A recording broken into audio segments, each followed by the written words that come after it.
আমি আমার খালাতো বোনকে পছন্দ করি। আচ্ছা, খালাতো বোনকে পছন্দ করি এবং ভালোবাসি। আমার খালাতো বোন আমাকে ভালোবাসে না, ভালোবাসে নাকি আমি জানি না, কিন্তু মাঝে মাঝে আমার খালাতো বোনের সাথে কথা বলি এবং আমি আমার খালাতো বোনকে বিয়ের প্রস্তাব দিয়েছি। আমার জানা মতে মাশাআল্লাহ, কে বলল রে, তুই নাকি রে?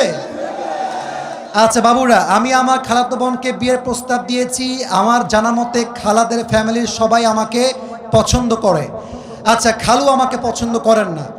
আমি আমার বাড়ি থেকে প্রস্তাব দিয়েছি, তারা বলছে আমার খালাতো বোন তাকে মাওলানা পাস করে, বাবারে বাবা, মাওলানা পাস করিয়ে বিয়ে দিবে, কনফার্ম জান্নাতি, মাশাআল্লাহ।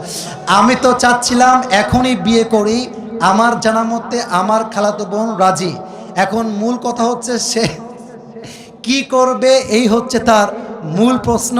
সে আদৌ বিয়ে করবে নাকি করবে না। Even the most interesting matter is সে তার বয়স, ঠিকানা, কয় নাম্বার সন্তান, তার বয়স কত, মেয়ের বয়স কত, 14 গোষ্ঠী লিখে রেখে দিয়েছে এখানে। আচ্ছা, okay okay, let me share with you one thing. আমি কোনো বিরক্তিকর কথা আপনাদেরকে বলতে চাই না। দেখেন, 1.5 ঘন্টা এতগুলো হাদিস বললাম, এত ঘটনা বললাম, আয়াত বললাম, তাওয়াক্কুল বললাম। দেখবেন, মাইন্ড করবেন না, এগুলো বেশি একটা ভাইরাল হবে না। এই যে প্রশ্ন পড়লাম, এইটাই কালকে কয়েক কোটি মানুষ দেখে ফেলবে।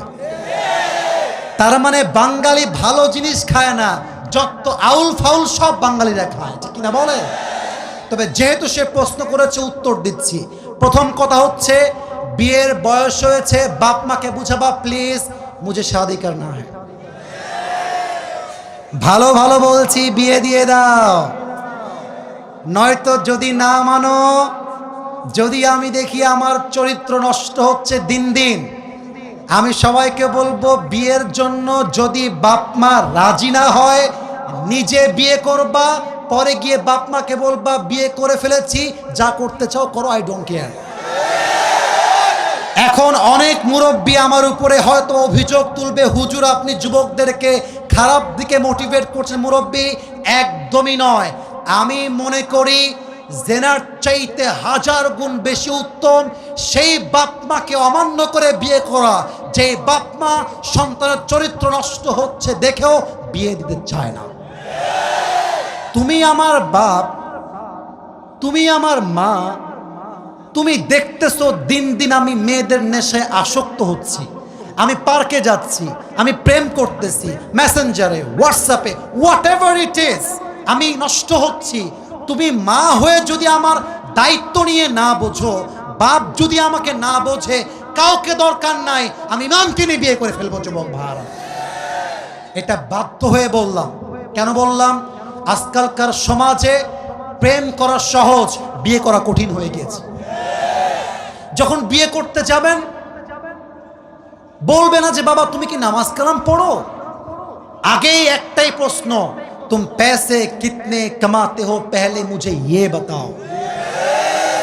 একজন যুবক কামাই করে 15,000 টাকা, তাগড়া যুবক, আব্বা বলে আরেকজন 50,000 টাকা বেতন, মাথায় চুল টুল কিছু নাই, টাকলা। আরে এটাই দরকার আমার যুবক ভাই, আছে না নাই? এক বাপকে যুবক বলছে, আব্বা জান এই মেয়েটাকে কার সঙ্গে বিয়ে দিলেন, इसके सर पे तो बाल नहीं है। तो अब्बा बोलছে बेटा सर पे बाल नहीं है तो क्या हुआ, जेब में माल तो है ना। তার মানে কিছু বাপের কাছে মেয়ের জামাই হিসেবে চরিত্রবান জামাই নয়, টাকাওয়ালা জামাই তাদের জন্য বেস্ট অপশন হয়ে গিয়েছে, ঠিক না বলেন? তো যুবকের জন্য প্রথম কথা, বাবা আগে বাবা মাকে বোঝাও, আব্বা আম্মার দোয়ার মধ্যেই রয়েছে আসল বরকত। আর একটা কথা বলে ফেলি, আমার বোনেরা মাইন্ড করবেন না, এই যুবকরা সবাই সাক্ষী আমার।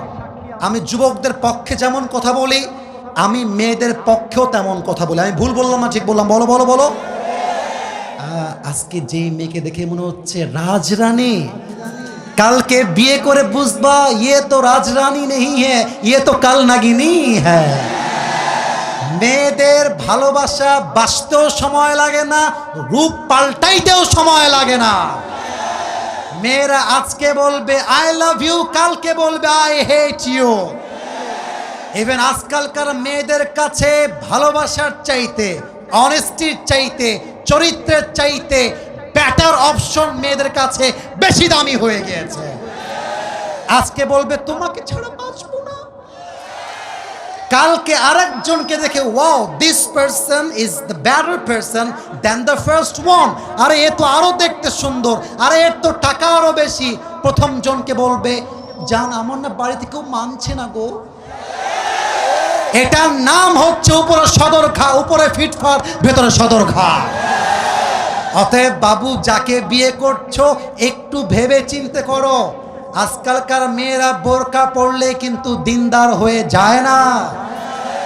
যত পার্কে মেয়েরা প্রেম করে বেড়ায় তার 80% মেয়েরা বোরকাওয়ালিরাই প্রেম করে বেড়ায়। 3 নাম্বার কথা বলে শেষ করতে চাই, যেই মেয়ে তোমাকে, রাগ করেছেন আপনারা?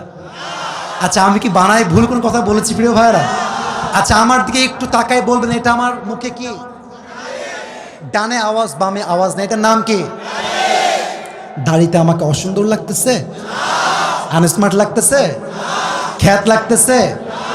অনেক মেয়ে বলে দাড়িওয়ালা নাকি খ্যাত। আমি একটা কথা বলেই ফেলছি, যাদের দাড়িওয়ালা পছন্দ না এই সমস্ত মেয়েদের জন্য বিটিএস এর হিজড়া ছাড়া পারফেক্ট অপশন আমার কাছে না। আরে যেই মেয়ে আমাকে দাড়ির জন্য বিয়ে করতে চাইবে না, সোজা কথা বুকের দাপট নিয়ে বলবো সে আমার বাড়ির বউ হওয়ার যোগ্যতাই তো রাখে না রাজবাড়ির। যে আমাকে নবীর সুন্নাহ দেখে বিয়ে করবে, welcome in my life, I will be with you forever, I will be there for you no matter what. তুমি আমাকে নবীর জন্য ভালোবাসবা, আল্লাহর জন্য ভালোবাসবা, অ্যাকসেপ্টেড। তুমি আমাকে টাকার জন্য ভালোবাসবা, তোমার মতো মেয়েকে আমি 2 পয়সা পরোয়া করি না যুবক ভাই। আল্লাহ প্রত্যেকটা মেয়েকে দিনদার যুবককে বিয়ে করার তৌফিক দান করুক, বলেন সবাই আমিন। আল্লাহ প্রত্যেকটা যুবককে দিনদার খাদিজার মতো মেয়ে পাওয়ার তৌফিক দান করুক, বলেন সবাই আমিন।